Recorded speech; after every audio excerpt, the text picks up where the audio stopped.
बिहार सरकार में उप मुख्यमंत्री भारतीय जनता पार्टी के प्रदेश अध्यक्ष और मेरे भाई सम्राट चौधरी जी मौजूद इस सम्मानित मंच पर बिहार सरकार में मंत्री,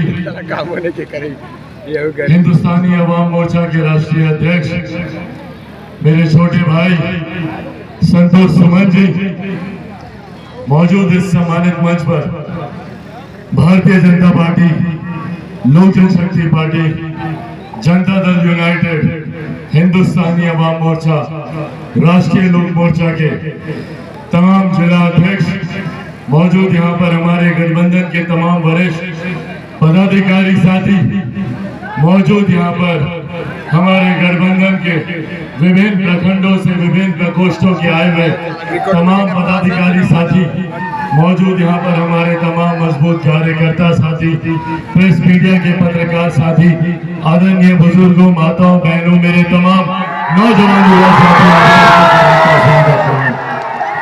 साथियों, आज हम लोग यहाँ पर चुनाव की पूर्व संध्या पर मौजूद।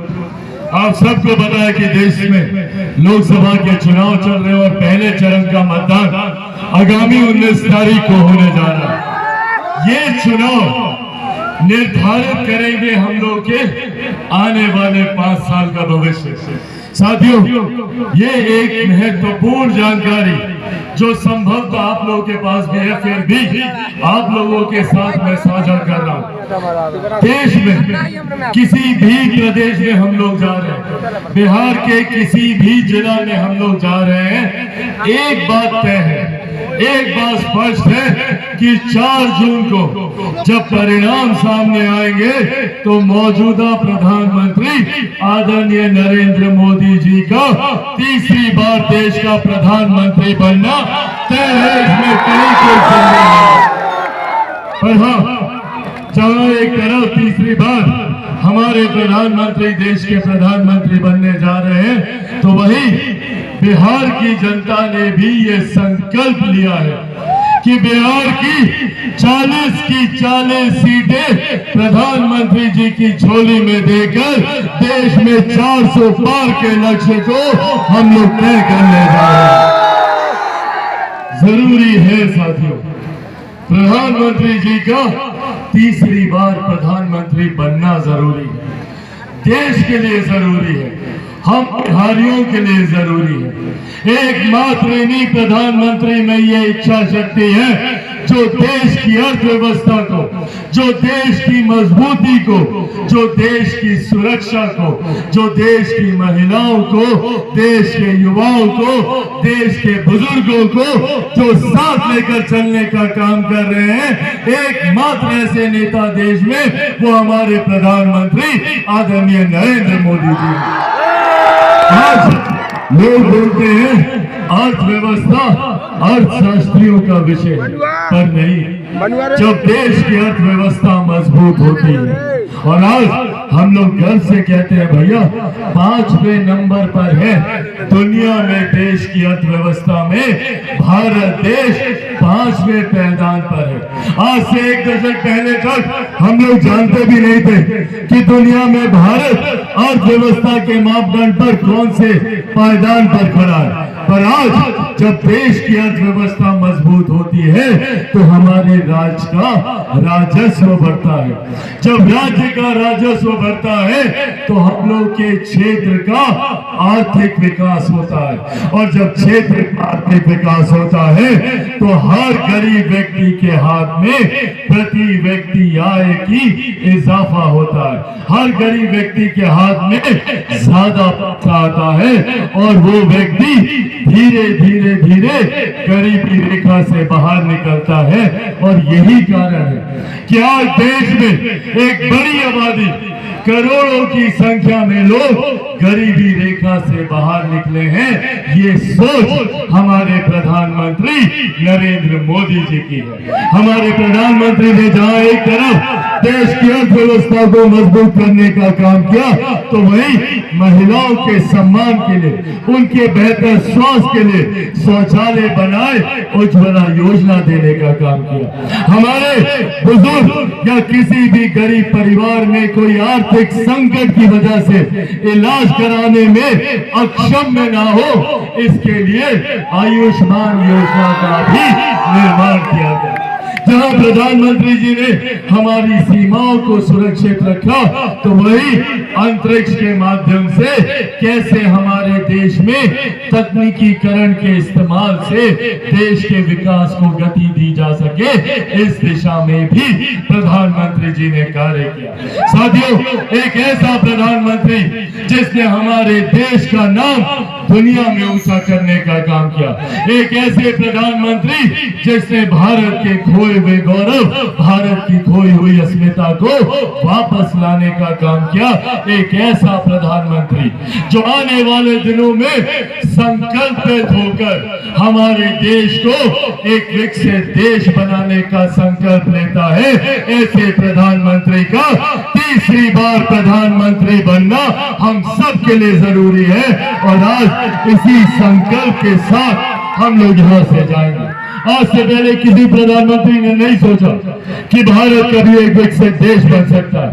उन 2047 तक भारत को विकसित देश बनाने का संकल्प प्रधानमंत्री ने लिया। 2047 तक जब भारत विकसित देश बनेगा, वो तभी बनेगा जब भारत का हर एक प्रदेश एक विकसित राज्य बनेगा। और इसी सोच के साथ लोक जनशक्ति पार्टी चिराग पासवान आगे बढ़ने का काम कर रहे हैं। बिहार को स्वस्थ और बिहारियों को स्वस्थ बनाने की सोच के साथ हम लोग आगे बढ़ने का काम कर रहे हैं। साथियों, ये आग्रह करने आप लोगों से आया, अब वो दिन दूर नहीं है, 19 तारीख को मतदान है। आप सब अपने यार दोस्त, भाई बंधु, रिश्तेदार, साथी सबके साथ आप लोग मतदान केंद्र जाए। मतदान केंद्र जाकर आप जब सुशील बाबू को यहाँ से जिताकर भेजेंगे, सुशील सिंह जी के साथ मेरा लंबा संसदीय अनुभव रहा है।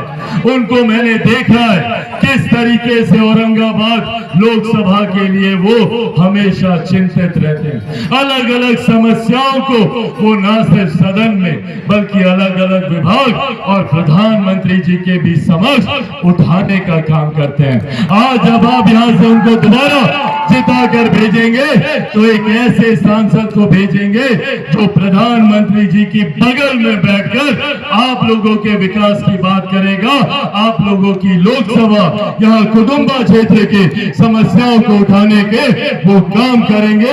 ये विश्वास मैं आप लोगों को दिलाता हूँ। कई लोग हैं साथियों जो आएंगे, आप लोग को भ्रमित करने का काम करेंगे। विपक्ष के दल के तमाम नेता एकजुट